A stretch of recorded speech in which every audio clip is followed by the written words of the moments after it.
woke up this morning and made choices, or at least that is what it felt like. You decided when to get out of bed, what to eat, which direction to point your attention. And underlying all of it was the quiet assumption that the future is open, that it does not yet exist, that what happens next depends on what you do now. And I want to spend the next several minutes showing you why the physics of the universe we actually live in does not support that assumption, why the equations that have been confirmed to extraordinary precision across more than a century of experiment point towards something far stranger, which is that the future is not coming toward you, you are moving toward it. And the difference between those two descriptions is not poetic but physical, not a matter of perspective, but a matter of what time actually is at the deepest mathematical level that science has yet reached.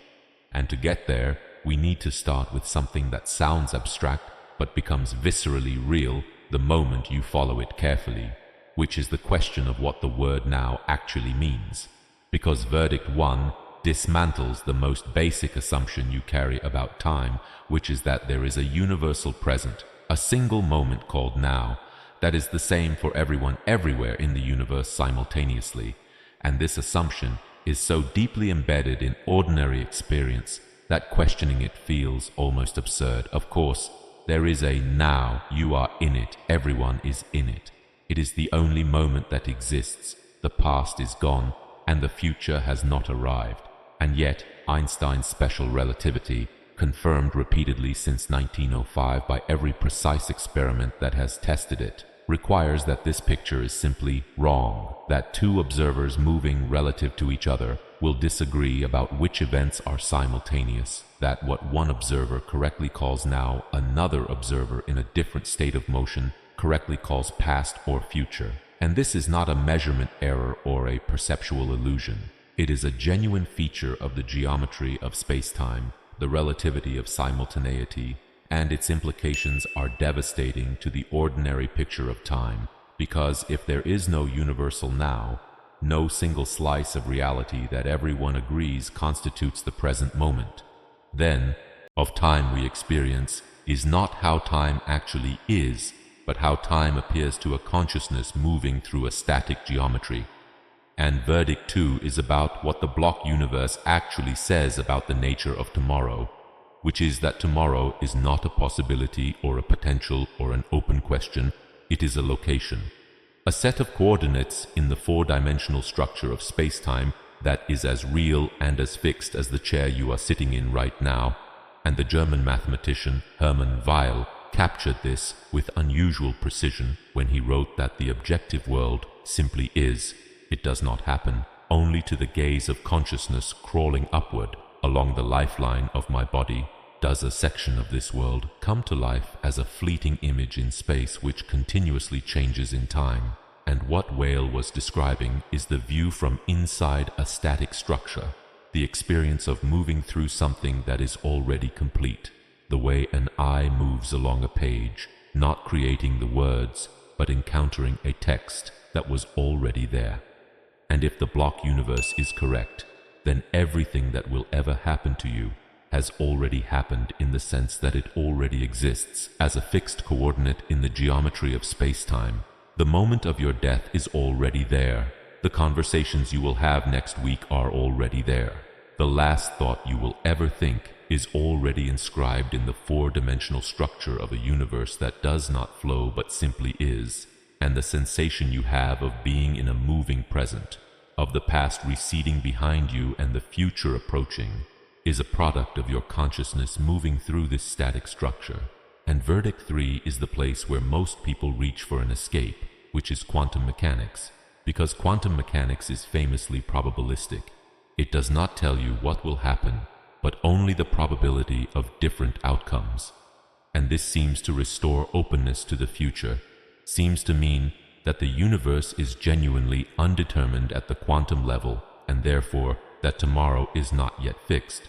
But this escape is less secure than it appears, because the block universe interpretation of relativity and the many worlds interpretation of quantum mechanics, which is the interpretation most consistent with taking the mathematics seriously without adding extra assumptions, are actually compatible, because in many worlds there is no collapse of the wave function and no single outcome chosen randomly. Instead, every possible outcome occurs, and the universe branches into versions of itself containing each result.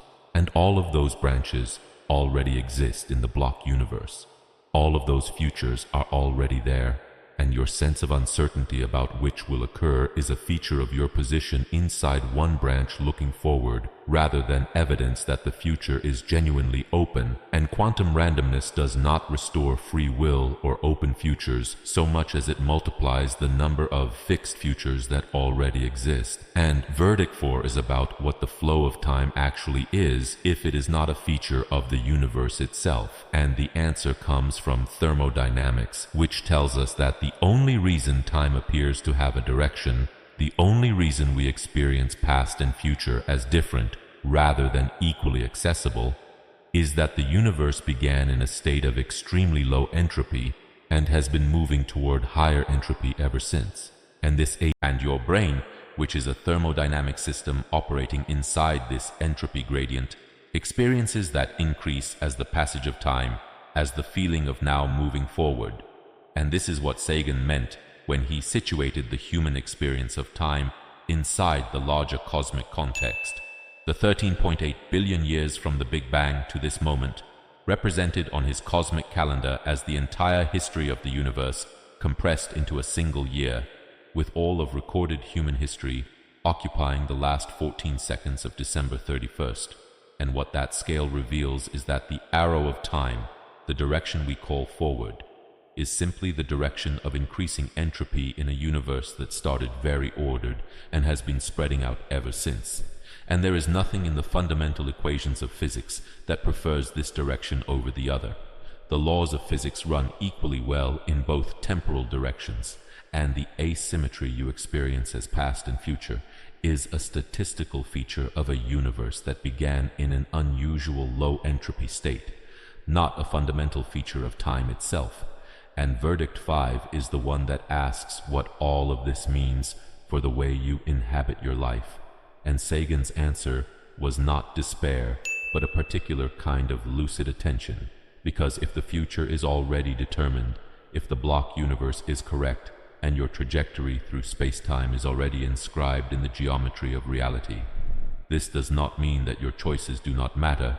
It means that your choices are part of what is already written. The deliberation you experience is real deliberation. The caring you feel about outcomes is real caring. The love and curiosity and effort that characterize a human life are all real features of what is already there, and the fact that they are already inscribed in the geometry of a four-dimensional universe does not make them less real, but simply locates them in a larger frame. And on this pale blue dot, this mote of dust suspended in a sunbeam, we are the part of the universe that experiences its own fixed trajectory as an unfolding story, that feels the weight of choices even if those choices are already made, that wonders about the future even while moving toward coordinates that already exist.